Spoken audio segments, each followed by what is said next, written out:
Most filmmakers think the hardest scene to write is losing everything. They are completely wrong. The hardest scene to write is when a character finally gets everything they ever wanted, only to realize it changes absolutely nothing. That is exactly what House of the Dragon teaches us in episode 2. So hey everybody, I am Ritika Dua and welcome to Anigramix. Today we aren't going to talk about dragon CGI, massive battles or Targaryen lore. Instead, we are looking at the season 3 episode 2 premiere Queen's Landing as a masterclass in cinematic restraint. We are going to decode how elite filmmakers take the biggest victory of the series and make it feel emotionally devastating. By the end of this video, you will understand how to direct power, politics and consequence without relying on a single line of dialogue. Let's start with the most dangerous part of the story, the victory. So here comes the lesson number 1. Winning isn't the climax, it's the beginning. Most stories are built to push the protagonist toward a massive explosive victory. But great stories ask a much more terrifying question. What happens after you finally win? This episode deliberately refuses to celebrate Rhaenyra's conquest of King's Landing. Think about the aftermath of the Battle of Gullet and her entrance into the city. There is zero triumphant energy here. The writers intentionally deny the audience a traditional payoff. Instead of relief, they weave a thick blanket of anxiety. Why is this so effective? Because the filmmakers know that if you let the audience celebrate, the dramatic tension dies.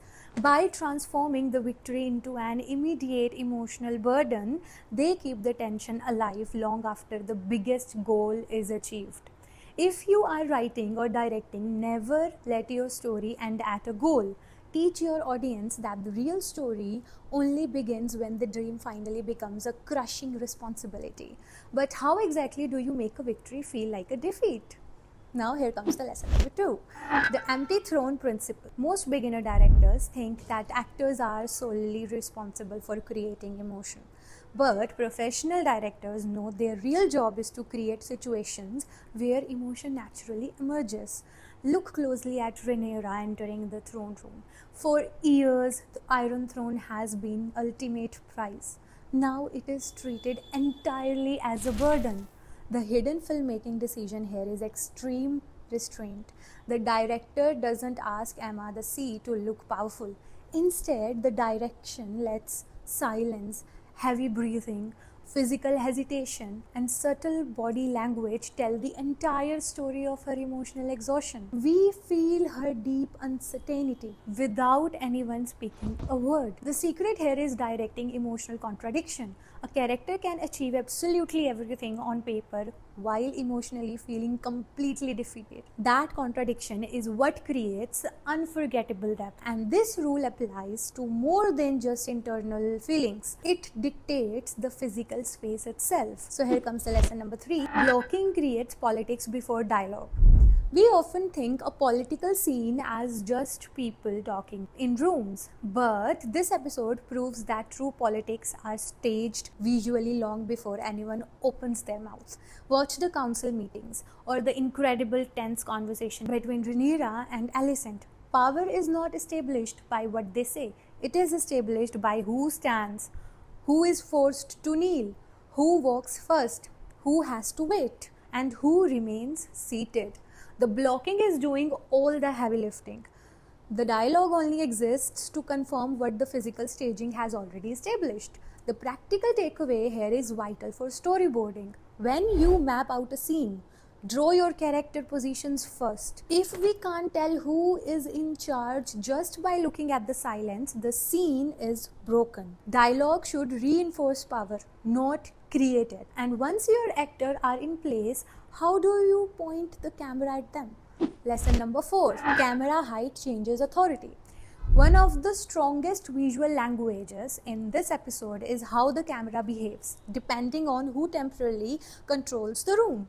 Power isn't just communicated through great acting. It is literally built through perspective. During the throne room sequences and council scenes, the camera constantly shifts its psychological alignment. When a character holds legitimacy, the camera subtly drops to a low angle, forcing us to look up at them. When two characters are in active negotiation, we are placed right at eye level.